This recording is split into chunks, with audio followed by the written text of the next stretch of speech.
Greetings, greetings, good evening, good evening. Welcome to the Community Social Justice Atlanta's Facebook page. For those of you returning, welcome on back into the room. For those who are new joining, welcome. Get comfortable, think about some questions. This is the perfect time at now for you to go ahead and share the link, share it with your friends, share it on your Facebook page, share it in a text. We want as many people as possible to be able to participate in this.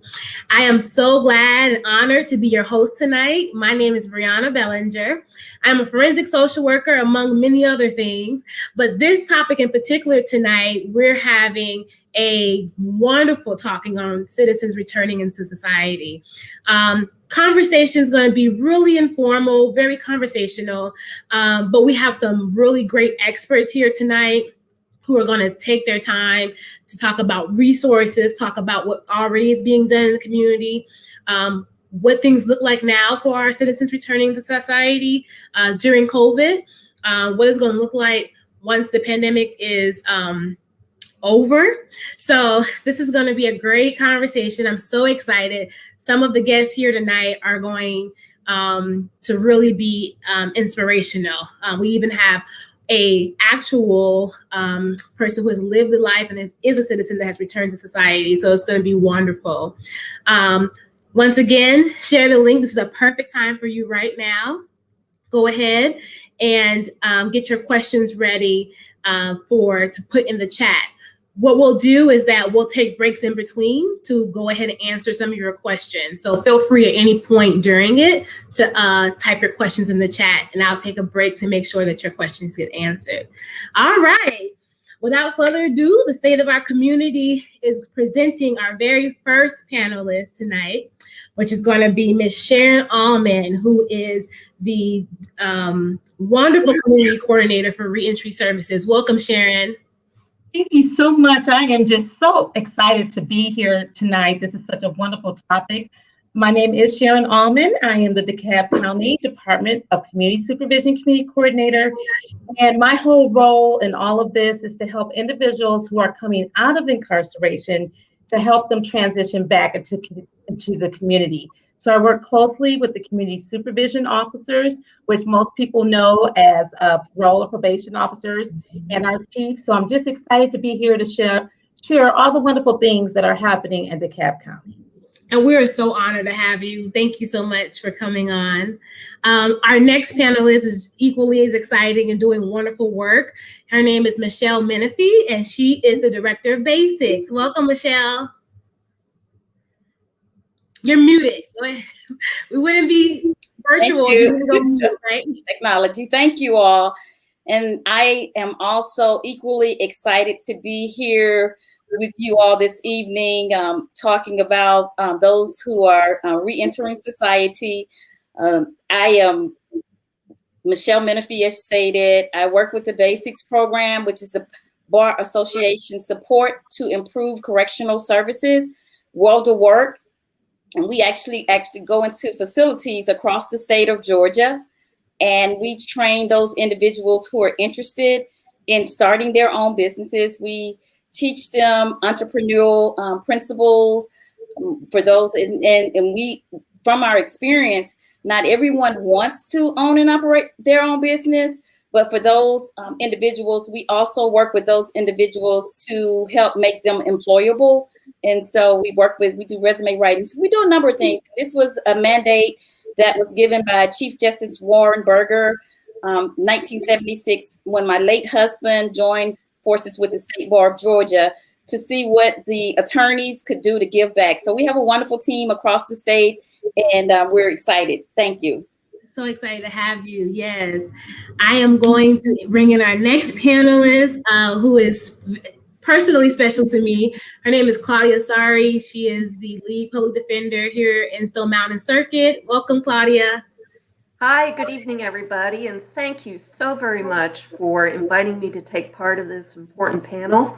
Our office, we represent people in DeKalb County who have been accused and charged with crimes, from everything from a speeding ticket to murder. And what is really unique about our office is that our approach is much more comprehensive and a holistic representation of clients. We just have an awesome team of social workers who really help us try to, what can we do to help this person never come back to the criminal legal system. So I'm delighted to be here, and thank you so much. No problem. Our next panelist, her name is Mechelle as well. So we're going to try not to get you guys mixed up, but she's also a dear friend of ours at the House of Hope Prison Ministry. So welcome, Mechelle. That is correct. My name is Mechelle Williams, and I am a part of House of Hope's prison ministry. And one of the outreach projects that we have is we go to dismissed charities and we teach core classes there, classes on anger management, money management, and drug abuse or addiction.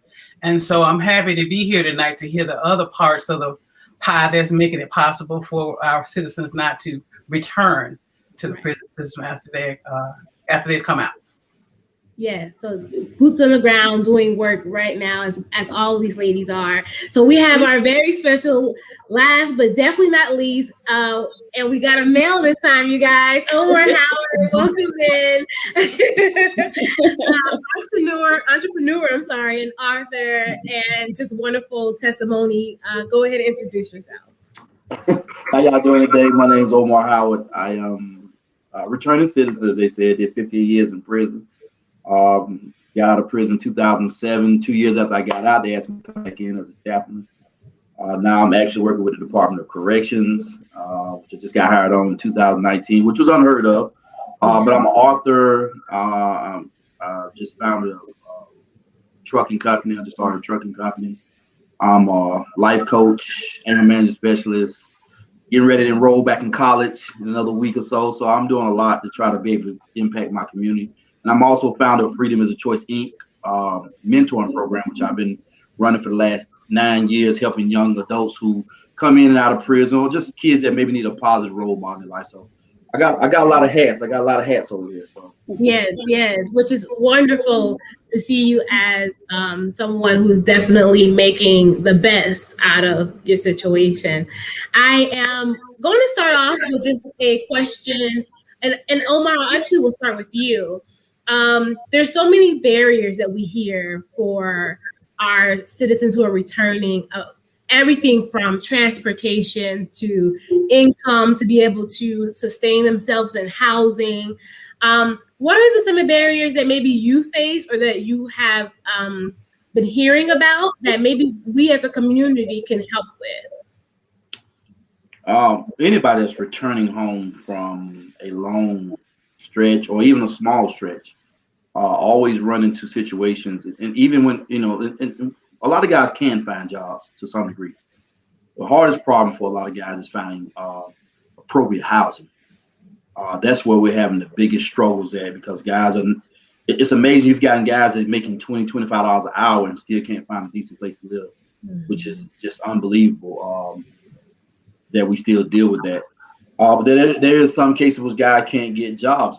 When I graduated from college, the first time from DeKalb Technical College, because I had so many violent charges, there's certain companies that would not hire me on, even with the trade that I had just graduated from. And so I still had to struggle with that. So there are certain jobs that will not hire you on because of your background. There's certain barriers as far as a lot of guys are coming out with mental health issues. Guys are not having appropriate mental health. And let me share this wholeheartedly, because I've actually been preaching this to myself and to other guys. There needs to be a better introduction of mental health or trauma counseling before we ever even get out of prison. Yeah. Because I don't think a lot of people understand what young men or ladies have to deal with coming through the system. People think, well, they do their time or they do a good job. Now they can come home, and it's a lot tougher than that. Some people was traumatized before they even got to prison, and then when they got to prison, it was more trauma added on to what they've already dealt with. And then when they get out, they're dealing with family issues, job issues, housing issues, trying to get back with their families, relationship issues. I struggled years just trying to deal with relationship because I had to survive in prison so long. So I knew how to function. I knew how to smile in front of everybody.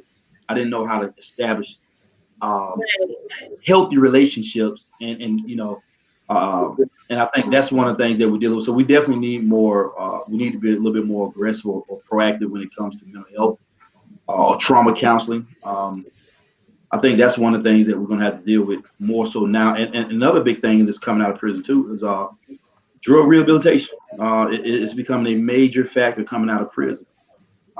So there's several entities that young men are dealing with and young ladies are dealing with coming out of prison. So, but one of the two key factors I think everybody, well, three things is, trauma counselor, health counselor, mental health counselor. I forgot benefits. If you're not making the finances that you make, you don't really have good benefits. Yeah. And so, and job and house, I think those are four key things I think that we all run into and that we stumble over once we get out of prison. Yes.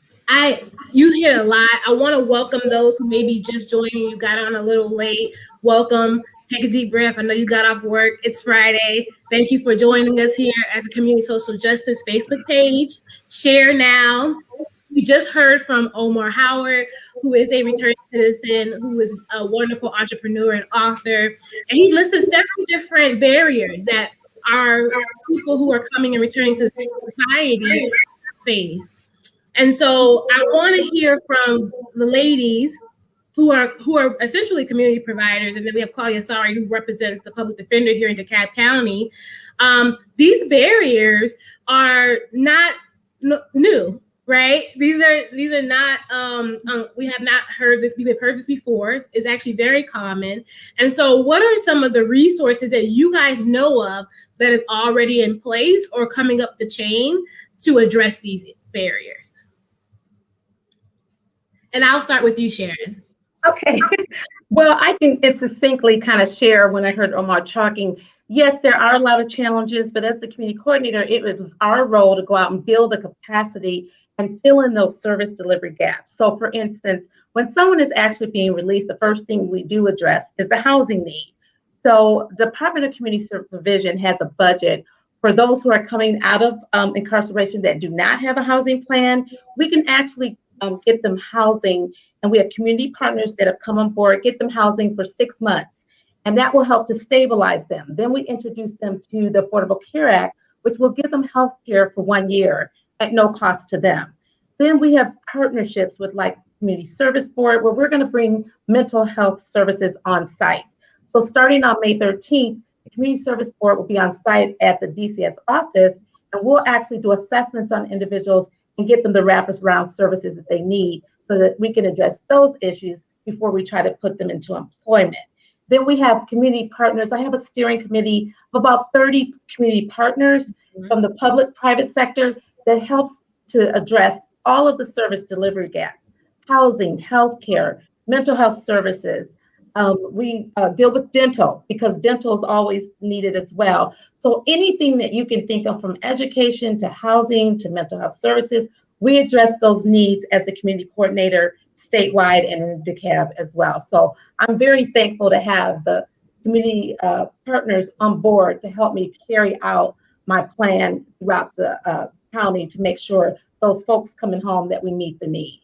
Absolutely. And I attended recently that steering committee, and it was amazing. I took some resources myself. So great to know that there are available as a social worker in this work. That's probably the most difficult portion. So for my clients, for returning citizens, it's frustrating for you guys, but it's for us who they put us in position to say, help you, making sure that when we refer you, you actually get what we're saying that you're supposed to get. So Mechelle Menifee, go ahead and unmute yourself and give me also what you guys are doing for these barriers as well. Okay, and again, thank you. And I'm so elated. I take great pride in knowing Omar. He's over there smiling. He knew I was going to say this, but Omar, I met Omar, I want to say late, I guess, well, I'll just say early 2000. And Omar is a proud graduate of our program.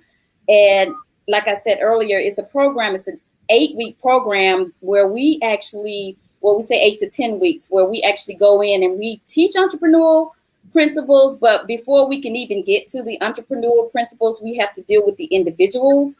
And so they have to see where they are in this great big world.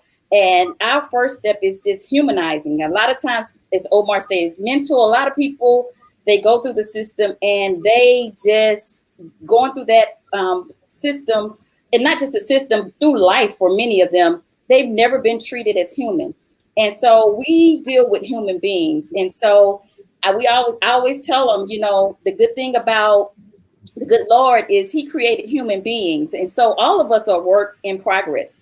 And so I would say that INGS means that we are steadily changing, steadily growing, steadily developing. And so we work from that standpoint, and we work from a standpoint of not waiting until they're released to help them out. We work to help them to start planning.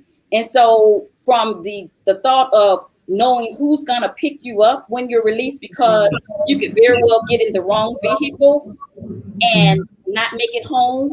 And so we try to help them think about it. The dental, we try to help them think about, some of them can't even go back home. We're speaking of home, but our thing is to say, some of you have to change your playmates, your playgrounds, and your playthings. Yeah. So all of that, it's just like a whole new world that opens up for them. And so the first half of our class involves dealing with the individual, teaching them how to budget, teaching them how to make themselves marketable. What is a resume?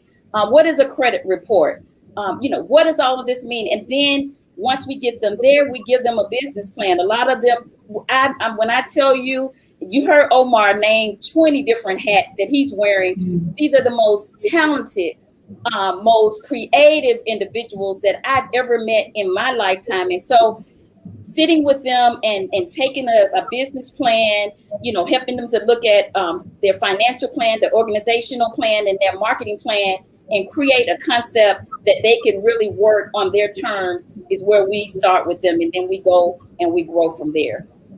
Awesome work. I'm very familiar with that. And Claudia, sorry, I'm going to come with you next, because we know we oftentimes are dealing with them prior to sentencing and even while they're serving. And so a lot of times the mental health is trying to be addressed. Some of these barriers are trying to be put in place prior to. So you want to speak to what DeKalb County Public Defender's Office is doing?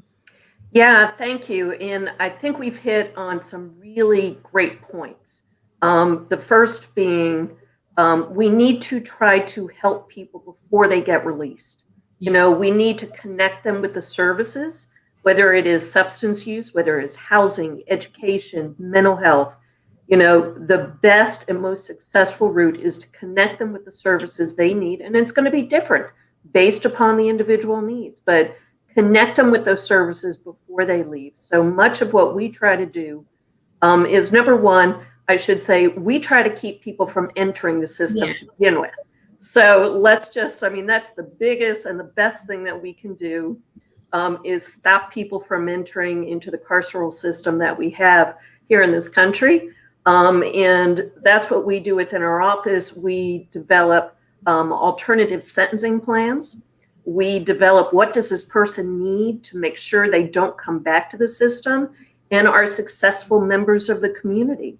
That makes everybody and the whole community safer when you have this in place. So that's a lot of what we work on. And then, of course, we also have to work on trying to convince the judge or the prosecutor that this is what should happen in this for this person. I think it's important that we also bring to the judge, to the courts, that the people we represent are people. They are not case numbers. They are someone's mother. They are someone's father. They are someone's son. They are someone's brother. And I think a large problem with the criminal legal system is this dehumanization. And a large problem of people coming out of prison or jail relates to the same thing, that people just dehumanize those that have been incarcerated. So I think we need to try to stop people from entering the system, and we need to reevaluate our criminal sentencing laws and reform that we can hold people accountable without destroying their life or their loved ones' lives. Yes. Oh, wow. If you're joining us, welcome. Come back, rewind, take a deep breath. This is awesome information. We are here. Welcome to the State of the Communities regarding citizens who are returning to society. I'm excited. I'm a forensic social worker. I'm your host, Breeanna Bellinger. Been doing this work for a little bit of time compared to these ladies on here and Omar, who's been doing wonderful work since returning to society. I'm going to come to you, Mechelle Williams, because I'm hearing humanizing, I'm hearing partnerships, and I know you do a lot of that with the prison ministry and a House of Hopes with Dismiss and other programs that they're trying to get up started. So let me hear from you. I'm glad we're talking about taking a holistic approach to the reentry of the reentering. Can't think of the word right now. I'm so nervous. But the part that I am passionate about is the mental health portion. In addition to providing them the service that they need from a mental health perspective, also adding the family dynamics to that. Because a common thing that I heard when I was teaching anger management in Dismiss was like the challenge between parent and child. After they've been out of the home a number of years and they come back home and it's like you expect things to kind of sort of be the same, and they are not. Yeah. Time has passed, children are older. And so, for the parents to think that they can just walk back in and things are the same and we can do the same things from a disciplinarian aspect, and then they bump heads because it's like, dude, you ain't been here. Yeah. Or ma'am, I've been with my grandma. So before, and I like what being said before, we need to start addressing these items before they are released. But the family needs to be a part of that reentry process so that they understand, what's expected. What is the expectation when I get home? How are things different? A phone call is very different from you actually being present.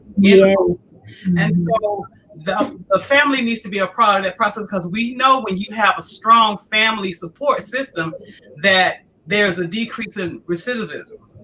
So if the family needs to be on board as much as possible. For those who do have the families that they still have connections with, that process needs to include those family members.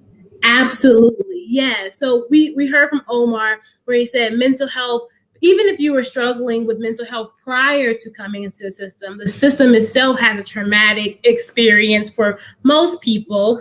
And then you coming home, the world is different, right? Even if you're in jail for 10 minutes, I feel like, we're trying to keep up, and we're out here with technology and jobs, and the way that you write your resume is different now. Everything is different.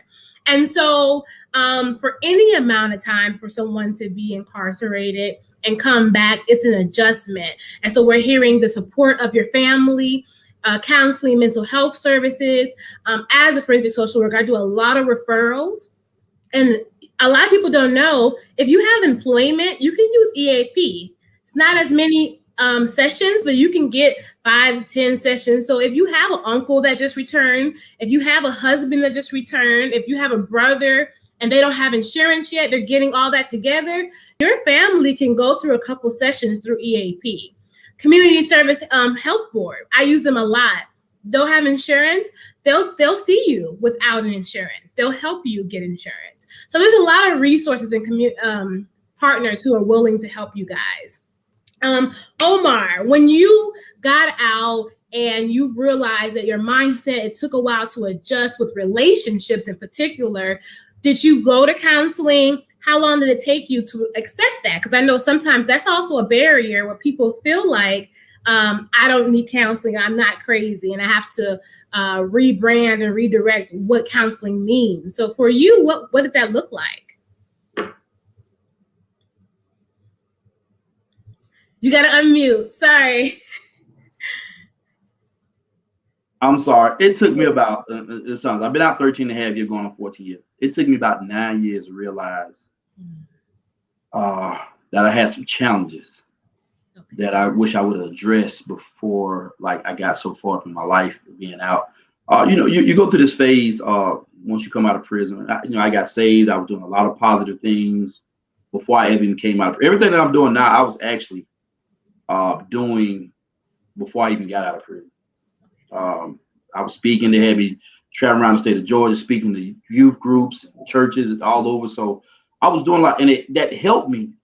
But I needed some more internal help. Of course, going through World of Works was an awesome program, but there were some mental issues that I needed to deal with, because when you're coming through a system where you are surviving, it causes like some certain challenges in your way of thinking. I'm already the only child. I'm of a mother, a single parent home, and going through prison. You're going through the survival mode, but you detach from human. Well, what we consider human outside of the gates. I mean, you dealing with humans every day, but family, love, affection, you're away from that, and you guard and you put up this wall in order to survive in prison. So when you get out, it took me, I literally, just one of the simple things. I wore shower shoes in the shower for about 10 years because I didn't want my feet touching. I had a thing about my feet touching the ground because of the showers and stuff in the prison. I couldn't even take showers without wearing shower shoes. I eat real fast, and I still struggle with that today. Go on a date and I'm through by the time you get your plate. I'm almost through with my food because I was so accustomed for years of, when you sat down, when the last person get up, you got to get up. Like it was just that fast. And so I got into a cycle of that, and I struggled with that for years. I've learned to slow down and enjoy my food as of lately. And answer this really quickly as well, because we hear oftentimes that the sentence doesn't necessarily end. So do you think that your sentence ever really ended?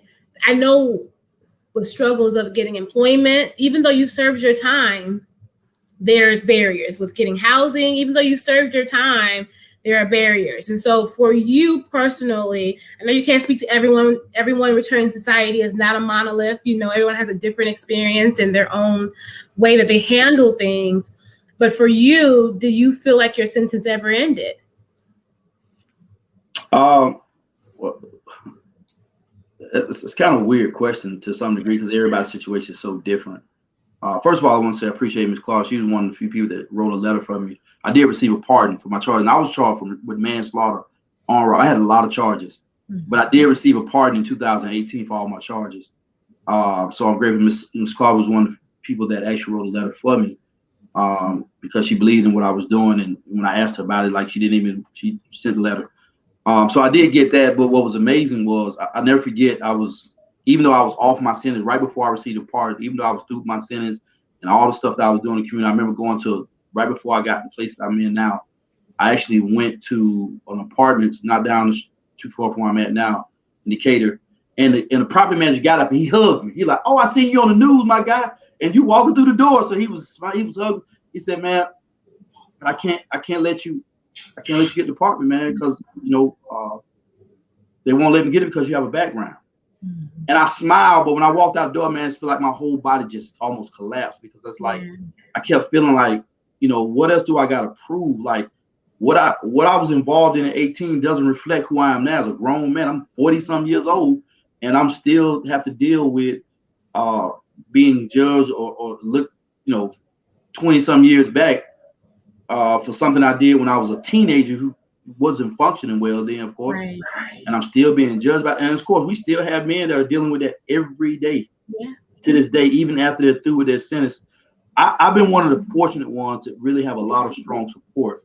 But even getting this housing, only way I was able to get this place is because God, he just tried it. He tried it. Yeah. Took a chance, and he turned out and said it was a great opportunity because, I've been doing my part, but everybody doesn't have the path that I have, and I've even seen folks that have a better financial path than what I have and still have to deal with backlashes from their background. So every person's situation is a lot different. I know some guys who got great jobs, buying houses. Some it's so different depending on what you're doing. Yeah. But there's hope. Let me say that I don't want to, even though I might talk about a little despair, but there is hope. Thank God, first of all, for all the agencies that are supporting. When I got out, we didn't have all that support. So to get the information now, and hope we keep pushing this information out here, because people that came through time when I came through and got out around, years, we didn't have the support that they have now. Like we don't, because now it's like being pushed out there where we didn't have it. So a lot of guys don't even know about support, and they're still struggling right now to this day. And I still, I'm still connected with a lot of people that's incarcerated, and there's still a lot of people who are really struggling because they don't know that about support, and they're too prideful to even ask for help. You know what I'm saying? So that just thank you. I thank you for being an example, even though the situations are different for everyone. If you're just joining us, you're hearing from Omar Howard, who is a returning citizen, who we love to death. He does great work. And we also have on the board, if you're just joining us, Sharon Allman, who is the community coordinator with Reentry Services, Mechelle Menifee, director of Basics. They do a wonderful program for citizens returning as well. Claudia Sari, who is the lead public defender here in Stone Mountain Circuit. And then Mechelle Menifee, who does wonderful work with House of Hope Prison Ministry. So thank you for joining if you're just joining. But yes, Omar, I want to say thank you for taking the opportunity. I know I've had clients who they shy away from talking about the experience, whether it was good or bad. And so there is a certain amount of bravery to speak to your truth and what you have been through. Thank you. And so I want to also touch with, we're at the half mark and we're moving along pretty quickly already, but Sharon, there are several ways that I have heard people say that they still feel like they're serving their sentence. And Omar just gave us a little bit about how even with the guy seeing him on TV and knowing that he's turned his life around and doing wonderful work, couldn't rent to him. And so what can be done or what is being done to help them get through those types of barriers? Of course, first of all, let me just say that the Department of Community Supervision is responsible for supervising the sentences, and about 85% of those who are under probation parole, they do complete. So they do complete successfully, which is great. Say that number One of the again. things we do You ran over it. That's an important number. 85%. Say that number 85% successfully complete. So we're very proud of that under Department of Community Supervision, but I think it's because we have done a paradigm shift in how we supervise. We've always made sure we kept the community safe, but now we're more so a holistic, client-centered approach. Even the officers, even in the verbiage that they use, we've moved from ex-offender to supervisees. So they're using, the language is different, and we're learning different life skills. And they're implementing those with interactions with those that they serve. One of the things I'm very proud of that Omar spoke about, we have an Offender Alumni Association here in DeKalb County. They used to meet at Greater Friendship Missionary Baptist Church on those Thursday nights pre-COVID, but now on Friday evenings, about 40 to 50 families can go on virtually and have a support group. So they have one, we talk about serving the families. We meet the needs of the individual that's being served. We have one for the teenagers and one for if it's a couple. So Omar, I don't know if he goes on those, but that's part of our support group. Kevin Skidmore, who serves on my steering committee, he's heavily involved in that as well. And one brief word that I want to say real quickly, because so many of our community partners are involved, we're able to address the trauma. Anyone, I don't care if they've been incarcerated for a week, 10 days, like Omar said, a year, 5 years or more, they've been traumatized in some kind of way. And so we have partnered with the Recovery Consultants of Atlanta, with the DeKalb Board of Health, with Positive Impact Health, to really target no cost to them. And then we also have therapists on site. There's a therapist in our DCS office so that when they come in and there's an assessment made, they can get an immediate appointment with the therapist. They don't have to go out the office. We do matrix training. So we have a lot of services that we're able to provide them right on site at no charge to them to address the mental health issues, because we can't get jobs if folks are dealing with those mental health issues, whether they just need the counseling or medication. We make sure those things are met. Yeah. And I'm going to come to you, Claudia. I know, Mechelle, I'm going to come back to you, but Claudia, that's oftentimes we have that barrier is if we do get them out, the medication, right? Being able to get them, you know, programs want them to have 30-day supply and we can't even, so I'll let you speak to that. Go ahead. Yeah, that's been a huge challenge, you know, because many of our clients, they are indigent. That's why we are representing them. They don't have insurance. They don't have that kind of support.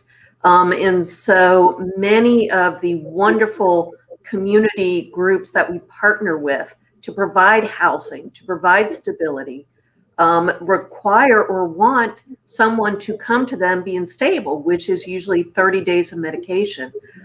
So that is something that we have advocated for with the jail to provide that. And when necessary, we'll go to the courts and we try to advocate on behalf of our clients with the judges to order that so that we can get them out of that jail and get them into a supportive, stable environment where they can succeed. But it is a big challenge connecting them with those kind of basic prescription needs. Right. Yes. Mechelle Menfield, go ahead, come back to you. Did you want to add to that? Oh, you're muted. I'm sorry. It's okay.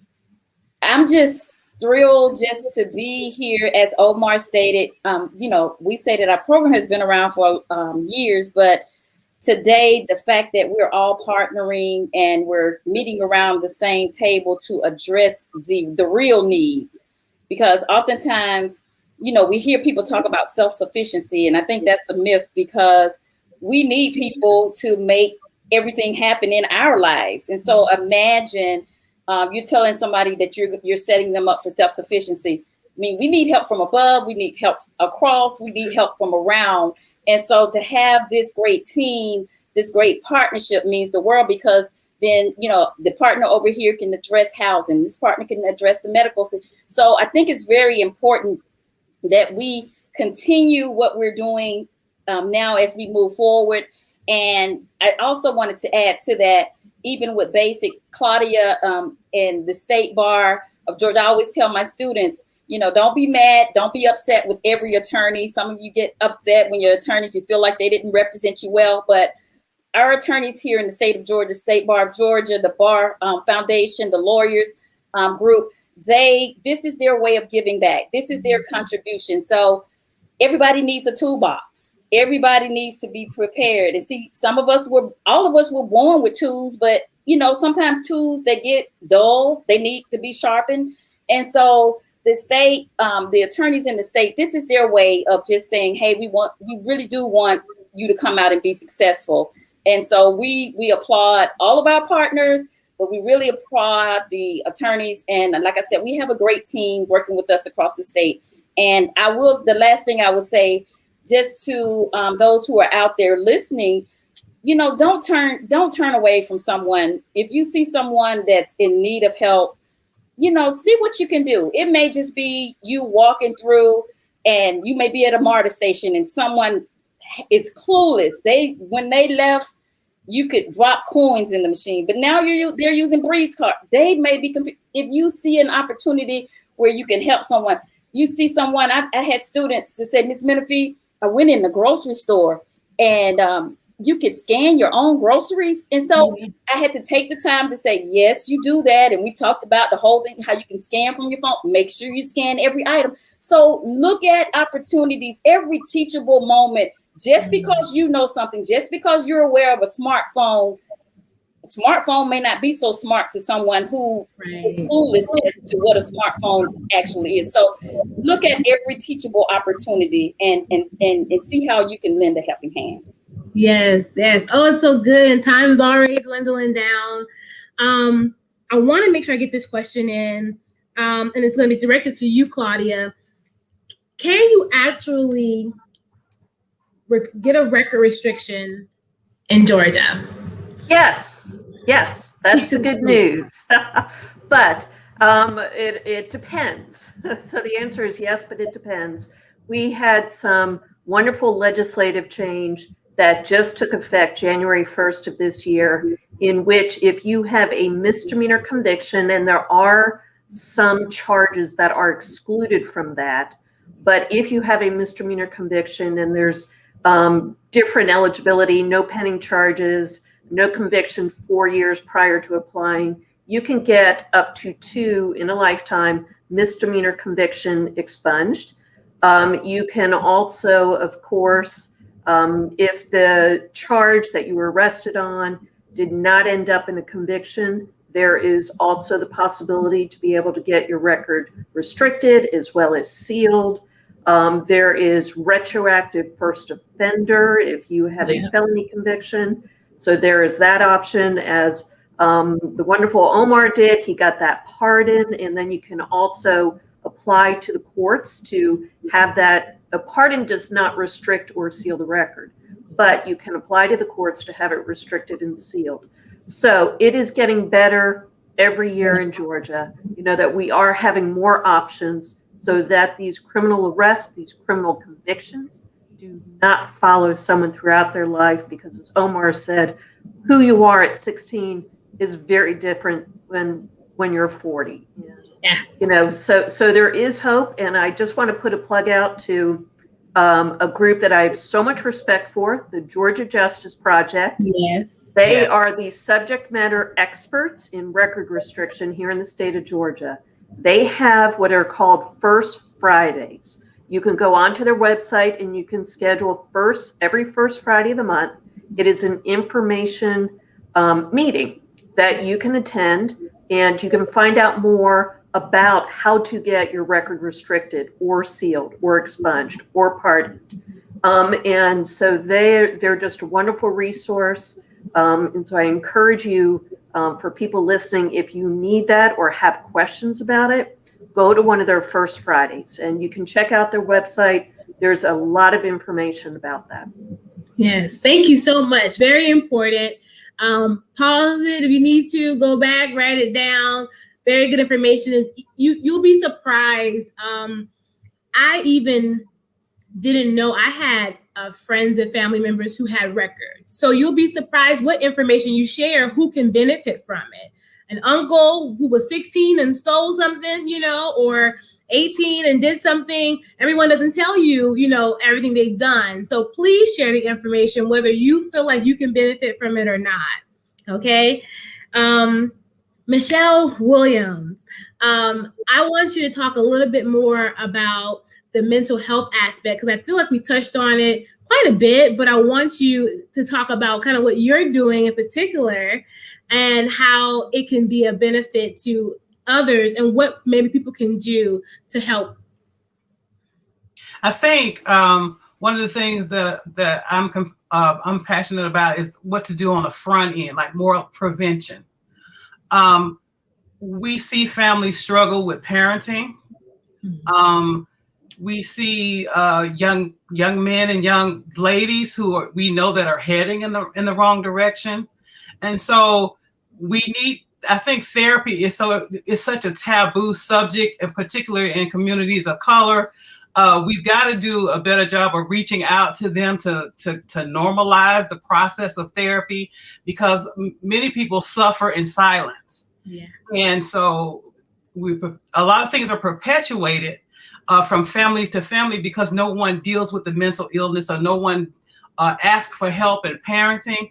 And so we end up with a generation of generation after generation of repeating the same cycles because no one spoke up. And no one wanted to say, this kid needs help, or my mom needs help, or my dad needs help. And some people that enter the system, they already have mental issues. We talked about that. And so one of the things I want to do is a project that I call a FLIP, Family Life Improvement Project, that I want to do is dealing with young women or with children, doing a holistic approach. And I think it's important. What we're doing, we're not working in silos, that we are working in conjunction with other people to get the people the resources that they need. We need to make sure we got education as a part of it, employment where people have livable wages, teaching parenting when parents are struggling and don't know what to do because they had kids, but they didn't have proper parenting themselves. So they don't know what to do with their own children. And so we can prevent a lot of that if we can step in and offer that help to these young ladies or young men to deal with the issue on the front end. And maybe we can prevent them from even entering the system if we show compassion and willing to help them. Absolutely. And I was kind of pull that out of you. Yes, a great opportunity. And I love what you said, doing it in silos. People are out here already doing things, right? People are out here already starting it. So it's so much stronger when we work together, when we can partner together and share the information. Like I told you, if you're joining, if you've been here, I've told you share, because you'll be surprised. The information might not sound new to you, but it is for someone else. And it is imperative that with the World Wide Web, with us being a lot more introverted, I would say, but home, doing things more virtually, it's so much easier to try to get the information out. And so we're coming to an end, but I want to just get last words from everyone. I'll start with you, Omar. Just something that you want to share with both those who may have family members who are returning into society, who may be returning into society, or those who've never even encountered someone who's returning to society that you feel will help them to how to deal with you guys. First of all, thank you for allowing me to be on here. And I've had the privilege to work and meet all these intelligent young ladies on here, and work in some capacity or having conversations. So the work that they're doing and the love that they have for people. And I think that's the key point, is loving human beings who are coming out of incarceration. I want to share some of the families, be patient with your loved ones. There's a real struggle sometimes coming out of incarceration and trying to be a son or a daughter again, trying to be a parent. I know a lot of mothers who are coming out of prison who are struggling with trying to be a parent, fathers who are struggling to be a father, struggling to be a husband. So be patient, but be stern and, keep encouraging, keep pushing, but educate yourself on some things that may help them transition a little bit better once they get out. Be compassionate, but be straightforward, because sometimes we can be too passive, and we allow ourselves to, because it's honestly, and I'm gonna share this with you, most people get out of prison. When I went in prison when I was 18 years old, when I got out at 33 years old, I still had an 18-year-old mentality. So they kind of share where most people are at once they come out of prison. So you're dealing with people who had to live came in as a kid, but got like leapfrog into adulthood as an 18-year-old. So you remind you, I've been out 13 years. So if you're at 18 and 13, you kind of know where I'm at mentally, and I'm trying to grow every day. I'm trying to mature every day. I just want to give praise to a couple organizations real quick, because these people are actually doing impact. Heartbound Ministry with Miss Andrea Shell, she's doing a lot of great work as far as hiring chaplains to go back and help, doing programs at different facilities, trying to help the mothers and the fathers, collaborate back with their families and loved ones. OAA is Mechelle talking. I am in collaboration with OAA. I do the youth support group on Tuesday. So if any family got any young men or young ladies who are challenged, looking at trying to come to the judicial system, definitely get them on our youth support group on Tuesday at 6 p.m. Also Aggress Consulting with Art Powell. He's doing a lot of great work. Of course, Freedom is a Choice. We're doing a lot. So there is hope in what we're doing. There's a new movement, if y'all don't know about it, called Credible Messenger Initiative, where they're bringing people who have been formerly incarcerated back into the judicial system, because what they're finding out statistically, who are better to reach some of these guys and ladies is people who've already been incarcerated. Right. And so if you give them the proper training and you give them a competitive salary, they can get in and do great work with initiating the jump start of getting people prepared to go back to that. We got Elijah Ruffin, who's doing a great job in Metro Ranch. Of course, I've been at the Atlanta Transit Center, and we're going back inside even the judicial system, juvenile facilities. Atlanta Metro, we're doing a lot of things virtual right now, but of course, we're doing all that. So I just want to share that. I want to give praise to all those. I'm actually, Ms. Sharon, I'm actually in business now with Kevin.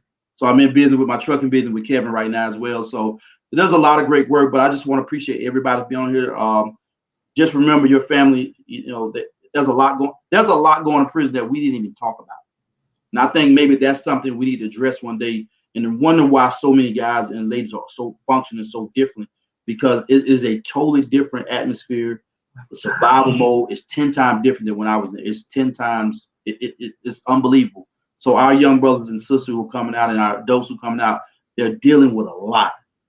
So just be patient with them, but be stern with them, and get them the help that they need. Get them counseling, encourage counseling, get them into a good church or a good, faith-based place. Get them around positive people, hopefully, and with that, a lot of great things can happen in their lives. So I just want to share that. And of course, Thank you. look me up. Thank you for sharing. I'm actually going to do a different route and go Mechelle Williams. Go ahead and give us your last thing to the community. I think what he just said, Omar said, is just so important, the importance of family being involved even before they get out, because it's one thing in prison that's, they're in survival mode, and you don't get that decommissioning once you come out, so there needs to be work done so that the family transition is one where it involves the family, and so that there's a better chance of success. Thank you so much. Claudia, sorry. Go ahead and last words. Yeah, thank you all so much for allowing me to be part of this important discussion.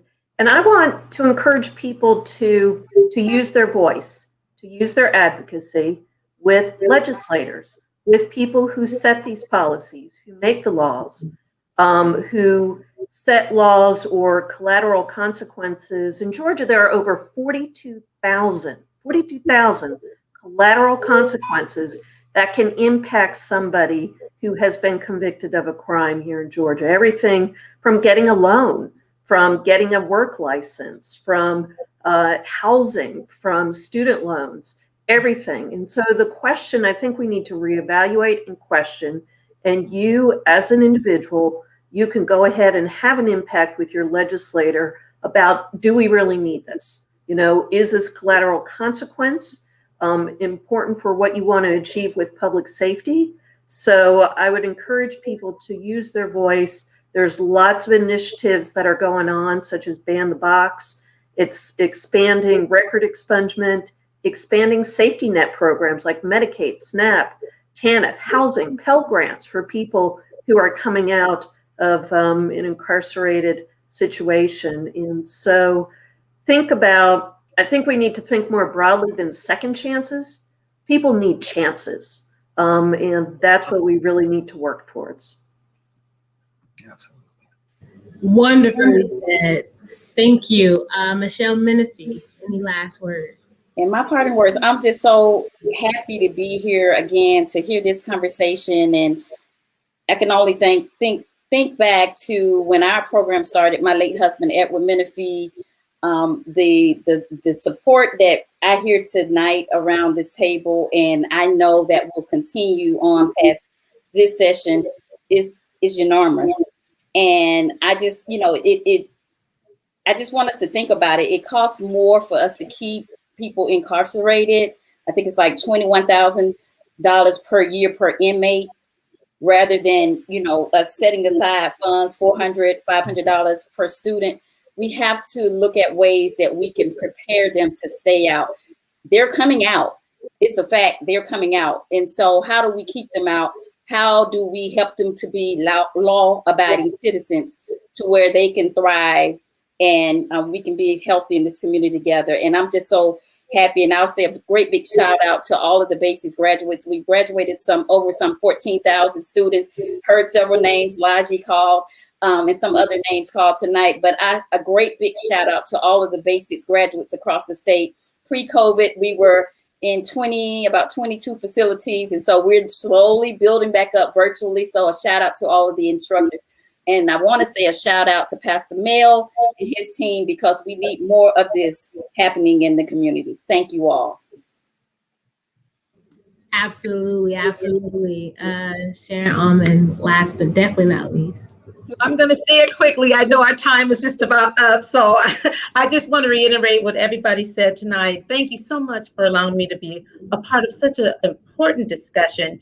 And if I could say anything to all of your listening audience, get involved. You're probably sitting at home saying, what can I do?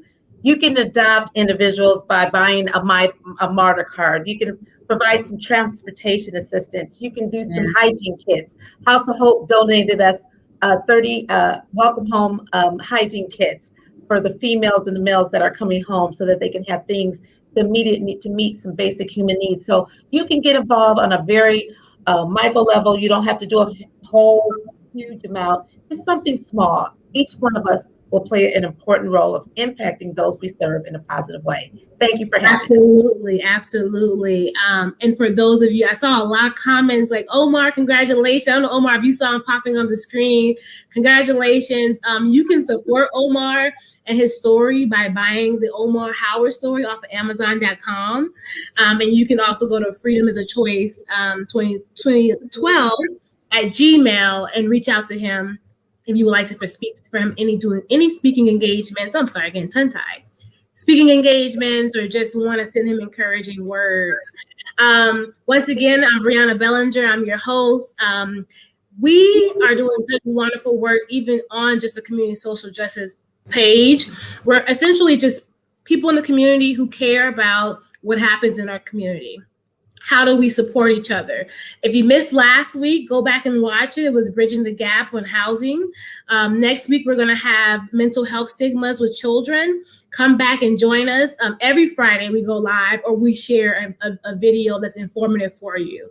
And so this here social media page is for you. You are a part of this. If there are resources that you need, if there are topics that you want to discuss, message us.